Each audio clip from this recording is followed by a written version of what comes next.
also to be efficient, what I really like is a break. So which means scheduling 2 sessions, one after the other. So mainly we often say break run, but it could be break anything. Because you're already dressed up, you're already sweaty. So you have an optimization this way.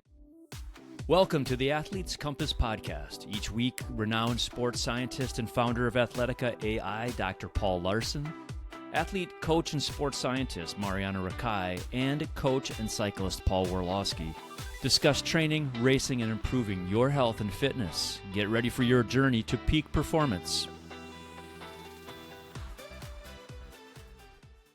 Hello and welcome to the Athlete's Compass podcast, where we navigate training, fitness, and health for everyday athletes. We are excited today to welcome triathlete Jerome Guionnet to the podcast. Jerome, welcome. Good to have you here. Hey, thank you, Paul. It's really nice to be here. Bring us back to the beginning. Tell us about that pivotal moment you've talked about where your daughter said she could swim, bike, and run, and how did that spark your own journey into triathlon? Tell us the backstory. Yeah, that's funny. But yeah, this is really how it happened. So I don't have any athletic background. Growing in France, we are not really intense about sport at school. We are more focusing on studies and not really sport. So we are not really competing at a small age. A few of us are, but I was not one of this. So I've been exercising in my life, but never really competing. But so for me, it was still important to exercise, but nothing major. So when my daughter grew up, I wanted her to be also being healthy. So she was exercising. So she was initially swimming mainly, and then she went to high school, and then she had PT classes, and then, they have PT class only for 2 years here. And after that, she was not doing anything. So as parents, we on the back say, okay, what do you do now? You need to do some sport to stay sane. It's important to exercise. And we say, yeah, I need to think about it. So a few weeks later, we ask again. I need to think more about it. And then finally, after some time, she came and say, okay, I thought about it. I know you want an answer. So I know how to swim. I know how to bike. I know how to run. So I want to do triathlon. I was like, wow, triathlon. But triathlon is on, it's like, it's really only for the elite people. It's not at all for, but yeah, that's a good idea. Let me check it out first. So then I started to do some search about the different triathlon club around and so on and so forth. And then I found SVTC. I joined. And this is how the story started. She did one triathlon as a relay with me after that. We trained a little bit together, but I don't think I was the best coach. And she kind of gave up. But she is still exercising, but she's not training. So that's how we started. That's amazing. So bring us up to speed. What events have you done, and what have you done this year? You had kind of a big year.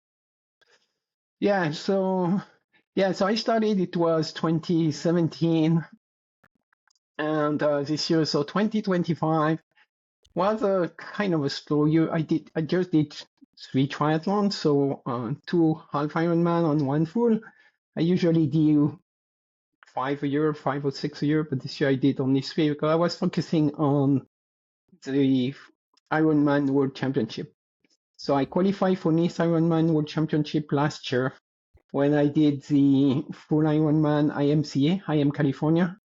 I finished second in my age group, and thanks to that, I was invited to give my credit card to Ironman to pay for World Championship. It's a really nice event. I like the World Championship because there is a special ambience. I've been lucky to do multiple of them, 70.3 and full. And yes, they got me hooked with that. I really like going to them and the ambience and so. And then because it was in Nice and I'm French, and you can hear from my accent, I had to do this one. And the other reason I had to do this one is because my first Ironman World Championship 70.3 in 2019 was also in Nice. So I kind of knew the course. I knew it was beautiful. So I wanted to do it. So this year, I did Wildflower in May, which is a 70.3. I finished first in my age group. It's a really cool place to go. It's like in the middle of nowhere. You just camp, and it's kind of a triathlon festival. So it's really nice. I of course sign up for next year also. Because and then I decided to focus only on World Championship, which was in September 12, I think. Yeah, because there's some climbing, 7 or 8,000 feet of climbing. And I'm lucky to live in the Bay Area where we have some hills here. I train a lot in the Bay Area, climbing hills, and I'm doing my training. So training is not only about climbing hill, but it was the important part of it. I kind of did everything almost right, except on the race day, where I used my. I was in France for 2 weeks. I mounted my bike quickly when I arrived because I was at the family reunion and kind of. And after that, I adjusted, but for some reason, the saddle was not at the right height when I started the course. I think it's because I did the training. Yeah, when I did the course preview, I practiced the descent because climbing, you don't really need to practice. You do that in your training when you know you are not going fast, but you know you can make a difference in the descent. So I decided to just focusing on recognizing descent. But recognizing descent, there was a lot of bump on the road, and I think my saddle moved a little bit at this time. And I didn't realize it because, you're full of adrenaline and you're not the normal, your normal self when you are in this kind of thing. And then what I did is, you got the sticker. I put the sticker on the saddle, and so when I was on my race, I say something is weird. I say no, the saddle didn't move because the sticker didn't, it's not scratched, right? Except that the sticker was kind of hiding the height of the saddle. So if there was 1 centimeter difference, you listen to it, say, 1 centimeter, does it make a big difference? It does, because it's not the same muscle group that I engage. So not only it kind of make it harder on the bike, but also on the run. When I get out of my bike, I could barely walk, but I went to the run. Anyway, it's a lesson. It's not a lesson I would like have to add during a World Championship, but that's what it is. It's only I just do that for fun, so it's not such a big deal. I swallow it now. But I believe you still finished top 20 something, didn't you? I finished 13 over 138, so top 10. Top 10%. I was targeting top 10. And I say if everything is going nice, I could be close to podium, but not really at the end. But it's okay. Lesson learned. We'll try to do that another time. It will not be in Nice, unfortunately, because I think this course is even better for me than Kona is. But we'll see.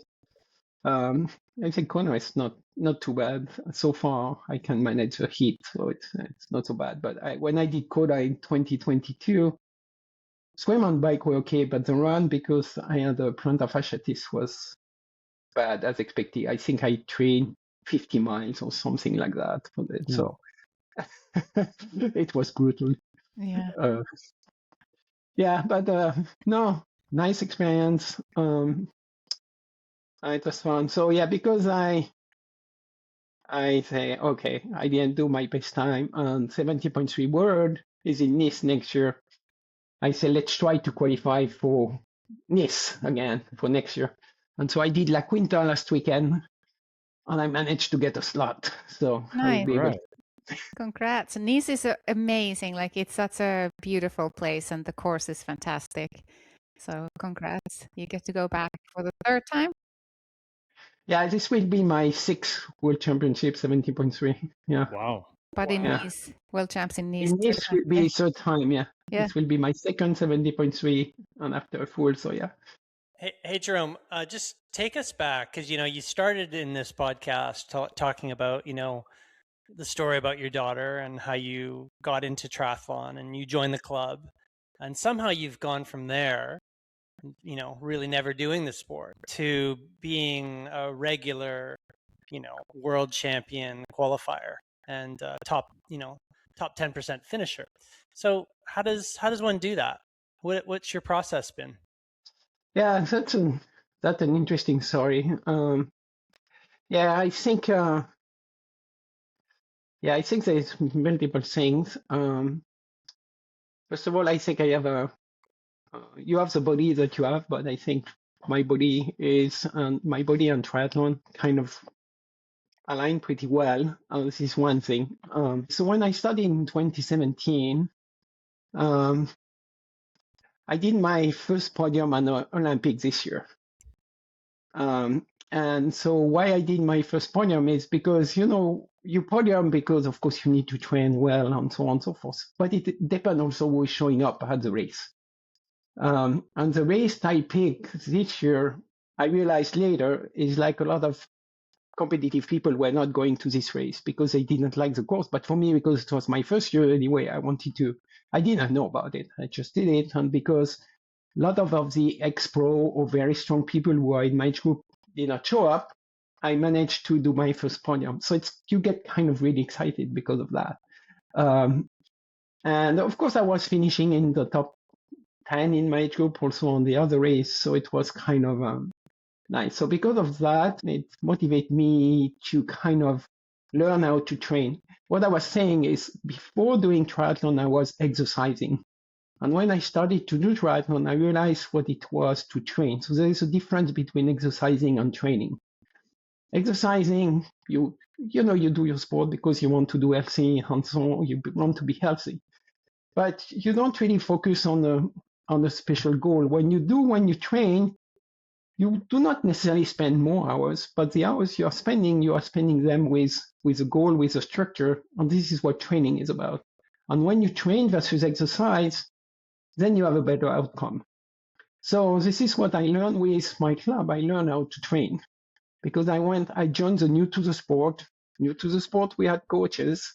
And when you have coaches, they kind of teach you how to train. And then you realize when you train versus exercise, you are making progress because you start, of course, not with optimal things. So, and then you see your progress. And for me, I see progress, and I was always looking at, okay, how I can do more. So then I started to read about it, started to listen to podcasts, so the first year in the club, I was in the new to the sport.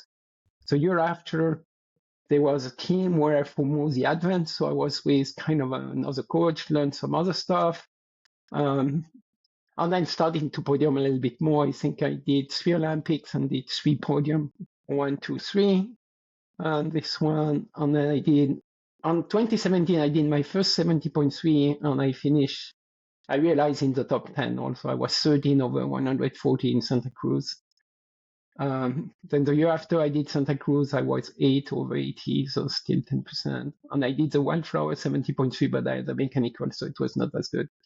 But then I really started to really train. And then in 2019, I qualified at Oceanside for Nice. And I was lucky because I was 4th in my age group. But the first 2 already qualified, got their slot, so it rolled down. And there was 2 slots in my age group.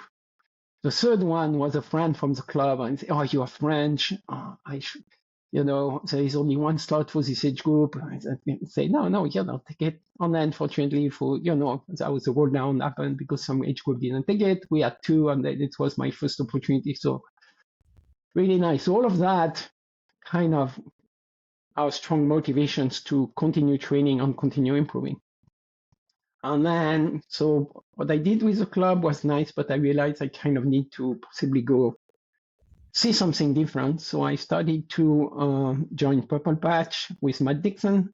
I joined the squad, not Mr. Matt Dixon directly. I wanted to kind of still learn with the squad. So it was nice. So this was a program where they look at kind of your result and things. And what I learned here when I joined Purple Patch is that I didn't need to train that hard.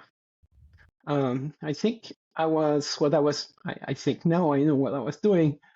kind of a lot of the training I was doing before was kind of more always in zone 3. This is really being more split with kind of your 80% in zone 2 and your 20% kind of into more intensive. The 80-20 rules, which is, it's do not apply it exactly as 80-20, but understand the philosophy of it. So I started to understand that. But then it's you need to be really motivated for that, because Z2 training feels boring. Because you need to, you start, you're really at a low power and so on and so forth. But if you really do it for multiple hours, you realize it starts to be hard. But then you need to be kind of motivated to do that. So which means you cannot train anymore with your friends, because if you train with friends, you can barely do Z2. Nobody has the same Z2, and when you train with friends, there is always one point where you will always push and not really follow the plan. So then you start to become a lone wolf and kind of train and do that. And also what I realize is when you train with friends, it's nice, but what you do a lot of regroup also. So you kind of train by interval. Versus for me, when you do a real Z2, you kind of also, I feel it's better if you kind of do not stop. So you have as much as your nutrition, possibly you have one stop, but you really try to do it continuously, manage your nutrition accordingly. So then I think you really get the benefit. So because COVID happened, then anyway, in 2020, there was no more any friends to train with, so you kind of train by yourself. So I don't know if it was kind of a good timing in some way for that. We were still training a little bit together, but with distancing and so on and so forth, like different. And so then in 2021, when we were back to racing, the good thing is that there was not many races. A lot of the races had been cancelled, so it was way easier to get slot in 2021. I went to Honu, which is 70.3 Hawaii. And over there, you can qualify for Hawaii is a full for Kona, but usually if you're first in your age group. But this year, in my age group, it was a top 5, and I finished 3rd. So then I had a spot for Kona. I said, wow, great. And then they also said, oh, you qualify also for 70.3 world if you want. I say, okay, why not? Let's take it. Oh, they gave you a discount. And then, I went to I went there to sign up, and they say, oh, Kona, I think at this time was 1,100 or something like that. I said, whoa. And then they say, do you want it or not? I say, yeah. I want it, but I was kind of surprised by the price. But so 2021 got qualified for Kona and qualified for St. George 70.3. And then when I trained in 2022, then they sent me an invitation for World 2021 in St. George, because they were not having enough people. So they started to send invitation to our. And I say, this is like a lifetime opportunity. Let's do it. So in 2022, I did this 3 World Championship. Wow. The full World Championship in St. George. I was having my plantar fasciitis, but it was not so bad in St. George, so I kind of managed it. And I really love the course. St. George is beautiful, so I was happy to do it. Then I did Kona. And then I came back for St. George 70.3. So I did St. George in 2021, 70.3, and St. George 2022 for 70.3 on the full. So this was like a big year. It's really, I would have preferred to not be injured, and I think it really sees the time I could make, but it is what it is. It was such an experience. And then in 2023, I did Morro Bay, and so Morro Bay was the first time they were doing it. This was the first time they did this race, and so people were wondering and so on and so forth. So there was not everybody signed up, which is you always have to. If you want to really qualify, you need to be able to pick your race. And sometimes you're lucky, you don't know you pick a race, and some did not. And then this is also how you get there. So then I qualify for Lati, but then here, anybody who did the race could have had a slot because we stayed because I had a slot, and my wife was with me, and some people from the club were there, and they had slot for women for try. And they asked, is there any woman who finished the race here who want a slot? And there were not enough women around. And my wife did this race at this time. And I said, hey, you finished it. You were invited. I'm going anyway. So just take it. and it was really fun. And she took it, and then we went there together. So, Jerome, you're managing all these Ironmans and 70.3s with training with a full-time job. I mean, how are you managing that? I mean, how do you walk us through a typical week? How do you find time to train 15, 20 hours with a full-time job? Yeah, so the 20 hours is only when I train for a full, and it's only for a few weeks. A little bit more than that. But yes, I think it's gradually I went there. So what I said before is I was always exercising. Then I kind of transform exercise to training, which also means that I become more regular. I did more, but it was not like I was coming from a couch potato to just training. Kind of was exercising in the middle, and I was always interested in having a jog here, a bike, or swim or run here and there. But then with training, then I had a plan, and then I look at my calendar from work perspective, from family perspective, and see how it would fit into it. So for me, where I'm working with, I am in California. I'm working with Europe. Mainly with US, but also with Europe and India. So it means that I will not work all day. So at some point during the day, I can take some breaks. So the way I manage it is usually I do my swimming in the morning because it's on my way to work. So most of my training during the week is in the evening. So after work, I come home and I train. All my week training is on the turbo. For my ride. I do not go out because if I go on the trainer, it's more efficient. It's easier. You go home, you jump on the trainer, boom, you have your session, you do it. And sometimes during this training session, I listen to videos which can be work related or not. So I kind of sometimes also combine the two. I know it's not ideal, but that's what you do as an age grouper. So sometimes you are not completely into it, but at the end it's not so bad. You don't do that all the time. I do lunch break also. Some of my lunch break I go to the gym. I do that because at work we have a good gym, so it's good. I go to the gym there. This is kind of how I do it. And also to be efficient, what I really like is a break. So which means scheduling 2 sessions, one after the other. So mainly we often say break run, but it could be break anything. Because you're already dressed up, you're already sweaty. So it's at least often what I do as a break is a swim and a run, because it's just like, and you don't need to do a long run after your bike. But if you do a 20 minutes, 30 minutes, it's really only 20, 30 minutes. Versus if you have to do a run of 30 minutes, you need to dress up, you need to warm up, you need to stretch. So it's kind of 1 hour. Versus when you do a break, 30-minute run will be or almost only 30 minutes because you still need to stretch, you still need to, you warm up, you do it on the bike because you start slow, so you have an optimization this way. So this is kind of some of the trick to optimize your time. And of course weekend I do long run on long bike. My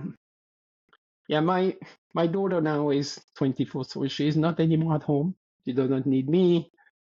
My wife is also in triathlon, so which means she understands what training is. She's doing her own training. We do some training together. Mainly we start some of the thing, and after we do our own thing.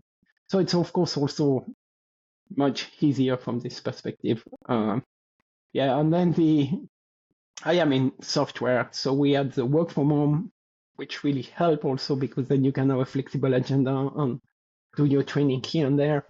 Now I'm more going to the office, but still manage that this way. So I think if you look, everybody kind of have some of this time in the day if they look at it. And now if I don't do it, yeah, like last week, I was supposed to rest and I did rest, but I had to go training because I didn't feel good if I was, and it was not training, it was easy. I went to the pool, enjoyed, had some good time, went on my bike to do just like an easy kind of leg spinning and so on and so forth. This weekend I was with friends biking, and yesterday did an easy run. But yeah, it's really nice to go out and do it. So it's like, yeah, I think this is kind of a more lifestyle after some time. Yeah. So yeah, it's critical. The good thing also with that in my lifestyle, it means that I do not spend too much time working because I enjoy what I'm doing at work and I could easily get hooked and do too much. So it's good also to force you to have a break and kind of a diversification.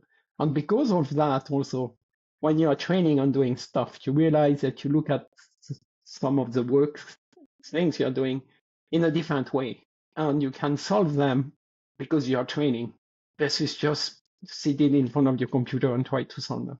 So I really think it's really beneficial to do, to mix different things. So my passion is triathlon, but I think it's important to do different things during the day so you have different perspective and see things differently. Hey, Jerome, that's awesome. You're an investor in Athletica, and you were an early adopter of it. I can see that you were using the platform, at least joining us in November of 22. And you may have heard, but we've got a new user interface and a new AI coach conversational that's different than ChatGPT. It's kind of like ChatGPT that reads your data. So I'm on your profile right now, and I asked our AI coach, as if I were you. I said, "Hey, coach, can you describe what type of athlete I am, and what are my strengths, and what can I work on?" So do you want to hear what it said? Yes, please. Okay. It said, "Jerome, based on your training profile, here's a breakdown of what type of athlete you are. You're an experienced, highly dedicated age group triathlete focused on the Olympic distance." Well, I'm not sure it's got you right there, but that's what it says. The training, maybe that's because you're doing that right now. Are you signed up for an Olympic distance next on your profile? Yes. There you go. Well, that's why. So your training volume shows you are consistent and able to handle a relatively high workload for your age. That's pretty good. And I was actually looking at your performance potential as well, and it definitely shows that you've got your fitness level up there, just coming down now, but it was up at 102, which is pretty substantial. So in terms of a fitness value. Strengths, aerobic endurance, weekly hours, and spread of sessions suggests a very strong aerobic base and excellent workout consistency. We talk about that repeatedly on the Athletes Compass podcast about the importance of training consistency, and it's nice that the AI coaches pick that up in your data as well. Now, I'm not sure. Are you allowed? Says your FTP is way up there. Can I say what it is? Yeah. It says it has you at 270 watts. Is that correct? I think it's more or less correct, yeah. Whoa, approximately 3.9 watts per kilo. My goodness. And are you allowed to say your age? I am competing in the 60-65. Unbelievable. No wonder you're winning those age group categories. That is crazy high. Wow. Discipline in training. You make full use of long weekend blocks, which show strong commitment and the ability to manage longer key sessions and build resilience and fitness. Recovery and self-management. It says sustained multi-sport training with your volume shows you manage recovery well and probably avoid injury more than many peers. You were mentioning your injury and whatnot before, but you've obviously improved that in the recent past. Yeah. So I think so. The FTP number, I don't know an exact methodology to find STP, but looking at a different AI platform, looking at Garmin, looking at some tests I'm doing, it's between 240 to 280 kind of stuff. Wow. But also, thanks to the podcast you have, Paul, I was listening to one you had with a coach in biking. What I remember from this, and I'm practicing it, and I think I have more potential because of this, is working on single leg training.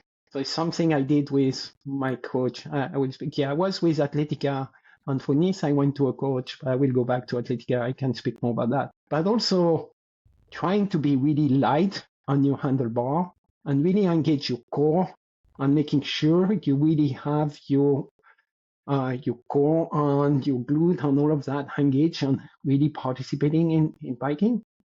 It's like, it really make a difference. I was really thinking about that when I was doing La Quinta. I was trying to be lighter on my tri-bar also. Your arms, yeah. And and man, that make a difference. So I really want to push that more next year to see where it can go. That's awesome, Jerome. You know, I rarely speak about that. I don't know if you caught that, Paul, but like it was a chat I had with Professor Jim Martin from University of Utah, and he's a legendary cycling scientist, more in the biomechanics, but he also crosses over to physiology. But it was this thing he just put in there right at the end, and he basically said, like, do you want to know any secrets out there, Paul? I was, of course, yeah. Tell us any secrets. And it was that one, and Jerome picked up on it, and it's basically, you can just imagine you're doing an FTP test and you're pushing up a hill. How you, for some reason, if you all of a sudden force yourself to loosen the connection with your handlebars, and you just make floppy elbows was the coaching cue. Floppy elbows, it all of a sudden launches your FTP up, or the power that you can produce, by about 10 watts or so. I tried it as well, and I couldn't believe it. So Jerome's bringing it up too, and it's like, so something happens in the nervous system that just basically allows you to just kind of like push a little bit more power. It just lessens things up, and the efferent, I guess, drive that you can push down into the pedals just goes up a hair. So I'm sure MJ's managing this one, is locking this one away in the vault too, so maybe using some of the velocity sessions. But did you experience that as well, Jerome? Yeah, I definitely experienced it, both on the road bike and on the tri bike. And what I feel is amazing is that you put more power, but it's not most training. Like you kind of put more power with what you feel is the same effort. It's free power. Which is like, exactly. Yeah, it's free power around. So totally it's like bizarre. Totally bizarre. Yeah. So there you go. So there's your Athlete Compass secret of the day, brought to you by Athletica. No. And I mentioned another thing, which is single leg training. When I'm listening to that, I always like to understand the rationale and so on. So that's what I really like also explain on why single leg training is important. It's because when you work on a single leg, then all your blood and everything is going to this single leg. So you kind of power boost this leg. And not only you are working on you having a good pedaling and making sure it's all circle and you're putting the power everywhere. But at the same time, you are bringing like 200% nutriment and everything to your leg, so that it can also benefit from that. I really like it because we all have a leg that is stronger than the other. I don't think we need to necessarily look at the complete balance, But I think you need to work both on your strength and weakness. So even your strong leg, you need to do that. On your weak leg, you need to do it also. But I kind of like the explanation. I was wondering if it also applied to swimming. And I tried to do also some drill with single arm swim. And I don't know if it does, but for sure by doing that, I kind of knew one arm was not as good as the other. But by doing that, you're focusing more on your arm. And then in my head, I think, yeah, you will improve this arm, and also all your flow is kind of going into this arm, so it's good. You need some time tricks like that to motivate you. Totally. Yeah. To Well, do you're these kind of obviously things. leveraging all the tricks, and man, is it paying off for you. The other interesting thing that Jim notes with the single leg training is that and that's important to realize, is that with that added blood flow, you need to have ideally a counterweight on the opposite pedal arm when you do that.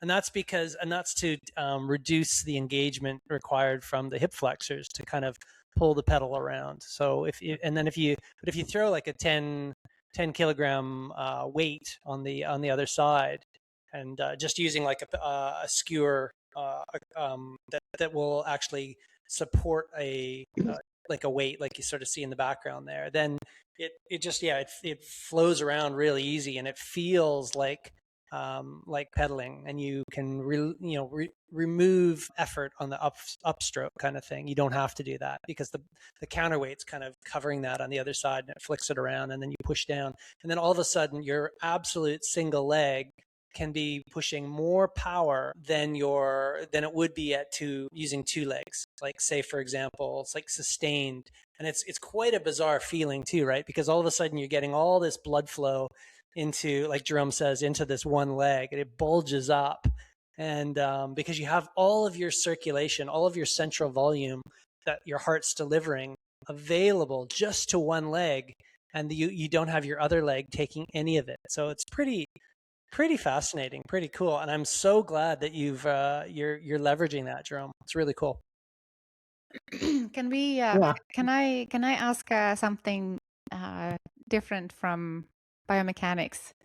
And I would love to hear your thoughts about what is the hardest part of, managing consistent training and improving your performance that are already at a very high level. Like, what keeps you going, and especially during the dark fall nights when you have to jump on your bike, or do you even have any like low motivation? Like, when you have big goals, it's easy to get the work done, but maybe you can talk about the lulls in possible lulls in the motivation. What do you tell yourself?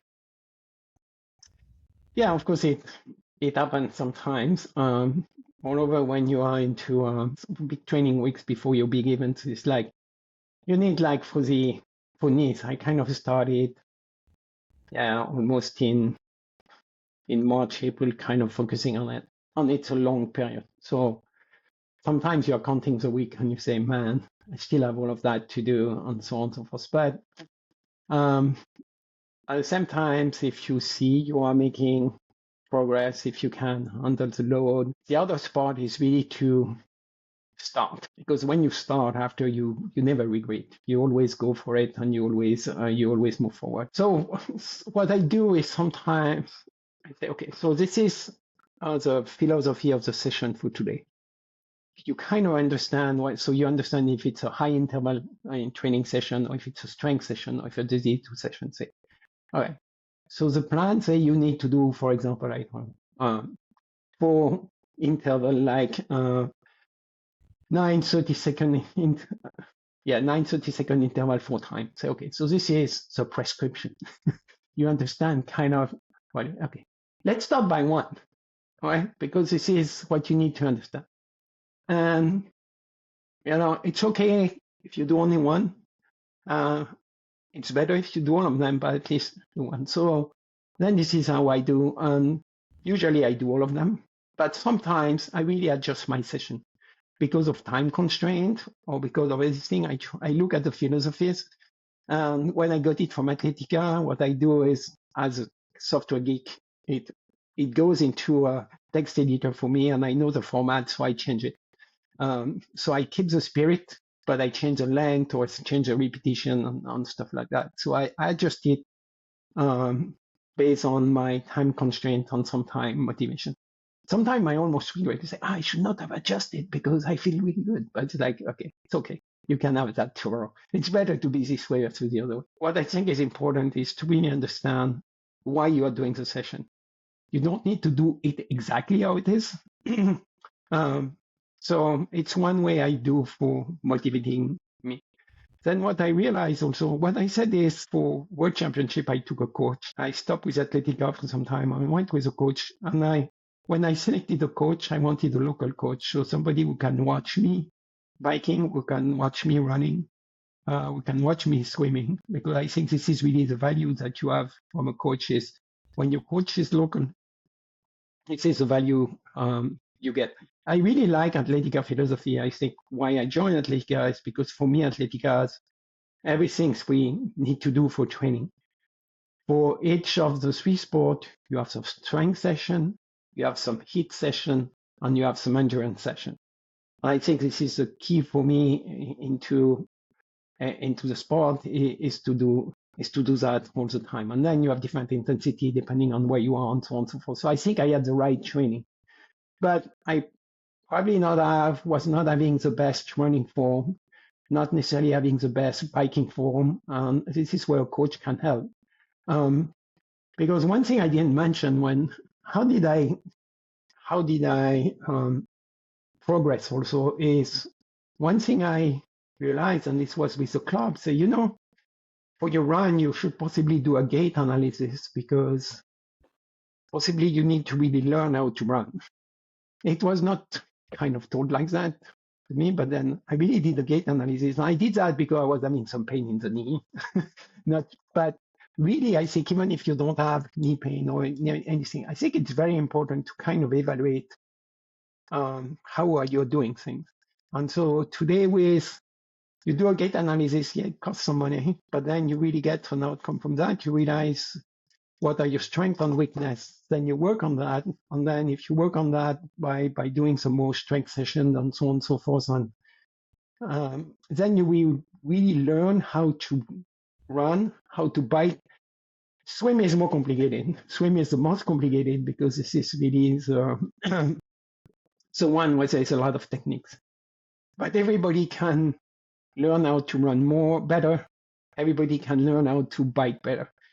Like biking, what I heard a long time is, no, biking, everybody knows how to bike. And we were just speaking about that before. No, I think there are some tricks on how to really bike well and bike more efficient, and so on and so forth. Running is like that. It's a little bit more complicated, but it's very important to do that. And swimming is another game because it's very technical. You will never be able to be a good swimmer if you didn't swim when you were young, in my opinion. But you can reach that, and at least you can definitely improve. So I think if I would redo my triathlon journey, I think I would have started with most one-to-one coaching earlier than later. And then when you really understand what it is after having a program, and I think, having a program like Athletica and having virtual coach feedback it's really nice. But you kind of need to understand the jargon. You need to understand training first, and then after you can be on Athletica. And as you said, with Athletica, you can use it if you self-train. But it's more, I think, where it has a lot of value also for the coaches. There's so much data, so much things that the coach cannot see, so Athletica can really help coach with that. So I really see a lot of value with that. So yeah, when I was in La Quinta, I was playing, I say, hey, what about I ask something to my coach and ask something to AI and see what it is. It's interesting how you get, the coach got something, but the AI, because of the overall picture, gave me some complementary things. So yeah, it's really powerful. I really believe into it. So yeah, so I think I went off. No, you've been great, Jerome. I completely echo your sentiments. You're speaking to three coaches on the call here, and I do believe that, kind of like what you're alluding to, is that the best recipe is going to be a coach that knows how to use the AI tools, right? Like one where we went off and we checked out your profile. We asked the AI coach what type of athlete you were.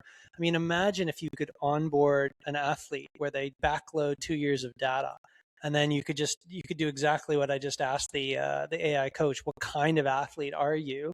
What are your strengths and weaknesses? And for that to be immediately analyzed within 30 seconds, and it's just sitting right there, and what type of athlete, like the background of the athlete, their strengths and weaknesses. I mean, that's wild. That would take us. Think of how long it takes us to really get to know an athlete, right? Like that's a big head start we could do there. So pretty cool. Yeah, and I agree with you. That's a head start, but really also the value of the coach, why I think really coach is more powerful, is a coach understands human. They know how to speak to a human and when to speak to a human. An AI coach will not know that. If you ask something, it will just tell you in your face, not necessarily when you want to hear it. And if you have really a good coach will know you like you have a bad weight. So the coach will wait, let you swallow it, and then will work on it to kind of jump back to it. If you ask the AI, it will not be as Forgiving. as touchy. A little less sensitive. So, Jerome, you're saying you said you were going back to Athletica. What's next for you? What are your goals in 2026? What do you want to accomplish? Yeah, and so as I said, I have World Championship 70.3. So this is definitely a goal I have there. But I also look at my strength and weakness, and one of my weaknesses is transition. I can really improve in transition. So I need to. At one point, I was racing kind of 5-6 times per year, and so I was kind of a little bit more strong in transition. I kind of lost that. So I'm planning to do a lot of more local race, and also I want to support the local racing structure. So do a lot of more local races to support them, but also to train on my transition. And yeah, I also like to do bike centuries. Next year, I'm planning to do one with my daughter. She's in Seattle now, and there is Seattle to Portland. Hey, and then I realized it's sponsored by UW, University of Washington, which is, hey, you have no choices, you have to do it. No, but she is happy also to do it. So we have a goal of trying to do that next year. So yeah, having some training, but of course having some fun. What I really like with the bike century is like it's not a race. You discover a lot of places. Sometimes they even close the road for you, so it's great. And then you have this kind of nice camaraderie while you do that. And then yeah, some of these races. So yeah, and I really think I can still improve my running is not consistent. Sometimes I have some knee pain and stuff like that. So I know I need to work on my strength more. Something I really started to practice when I had my one-to-one coach. I really started to do strength training more consistently. Good. Strength training is hard for everybody. So the way I was able to go at it was to do 10, 15 minutes every day. Because then it's easy. You do it every day. And then you do some of it because else if you have a long session, if you're at the gym, it's easy. And then when you need to introduce a new habit, it's hard. So you have to kind of facilitate. So you do it always at the same time. You put it in your schedule kind of always at the same time. And you put some hint. Like, for example, I had to do strength training. So I always had an elastic band close to my computer where I was going. And then I said, oh, I need to do my strength training. So it was a reminder before it became an habit. You need to do some things like that to do it. So, and then I went to a stage where I did it systematically after dinner. So after dinner, I was doing my stretching, and some strength training, some basic stuff, some planking, some glute, and some of that. But it really helps if you do it every day. You realize, and then what is funny is that if you do it every day, you really get the benefits pretty quickly. Even for an old guy like me, you still see some benefits going.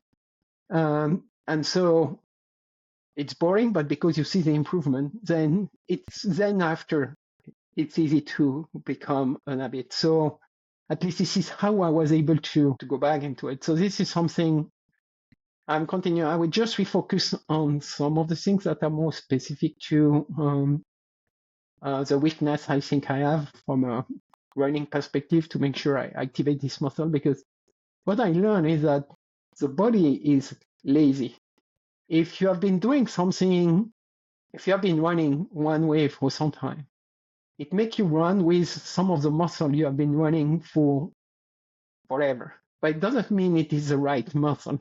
So this is why you need to do strength and activation. It's to wake up the lazy muscle was supposed to help you running, but because for some reason when you run before you never use them, they are kind of, your brain kind of forgot about them. So you kind of need to do strength activation to put them back in motion and then really help you during your running. And then if you have all of that, then your running is more comfortable because the right muscle are running. Then all your articulation are well aligned. So if everything is aligned, then it's easier, there's less pain, and so on and so forth. So I really believe that this is what is important to find is for every kind of little bit of pain you have, I feel there is always a muscle weakness associated with it.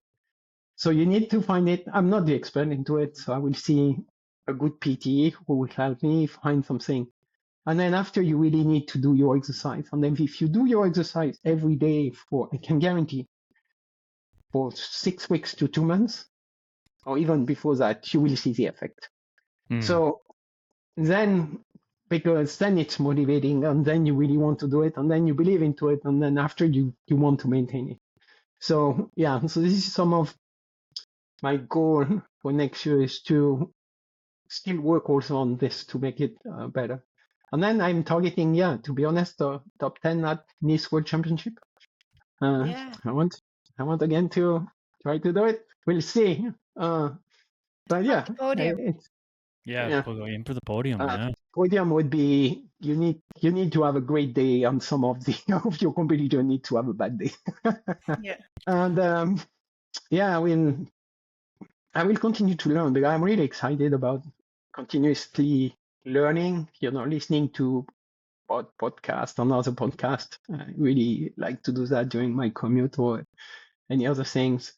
Learning from the AI coach. I think what I really like also with Athletica is, so the AI coach gives you feedback, but it also gives you learning opportunity. So it's kind of fun. If you're curious, you can do your research and so on and so forth. And because I'm a gadget freak, I also have a few gadgets I will try next year. So I am playing right now with TimeWare. This is a beta program kind of thing. It seems to be pretty amazing. So yeah, I've been doing some tests. I will probably do some tests this week or next week with them, so to have my base for training during off season. Because my first test, what they did is on the bike, I need to do a lot more, still more zone 2. But on the run, it was, so they give a different analysis on bike and run, so which was kind of interesting.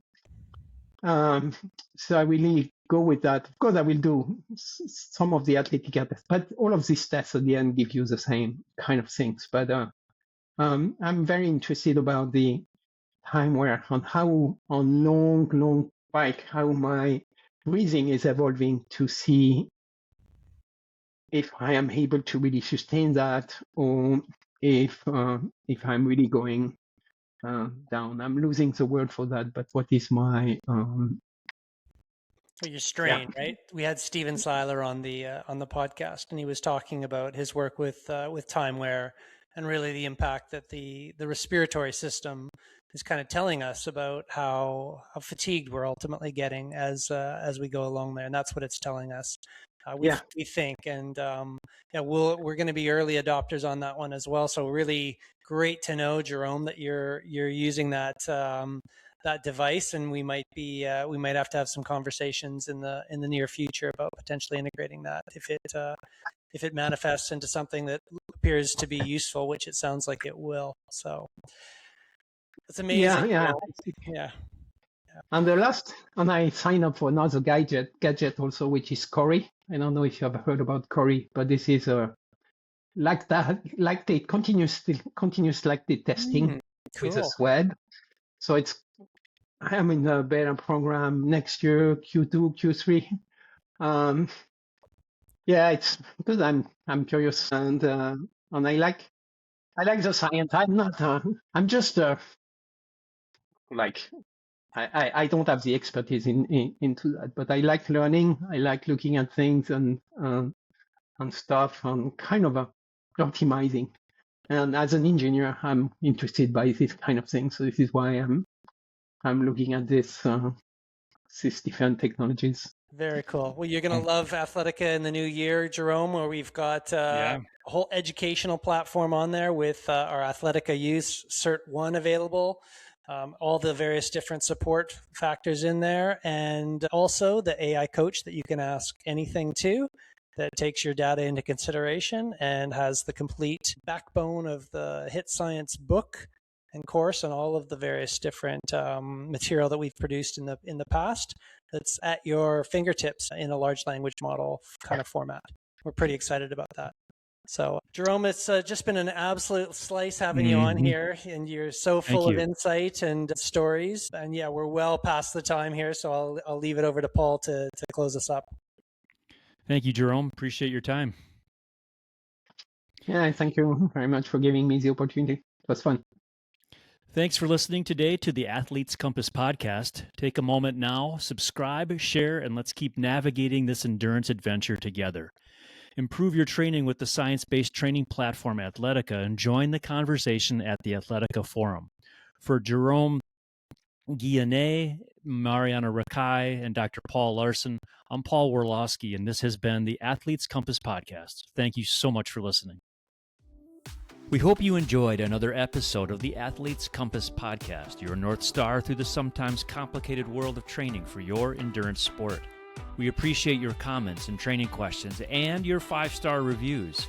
For a deeper dive into the science of endurance sports, listen to the Training Science podcast and check out the adaptive AI training platform Athletica.ai. Thanks for listening.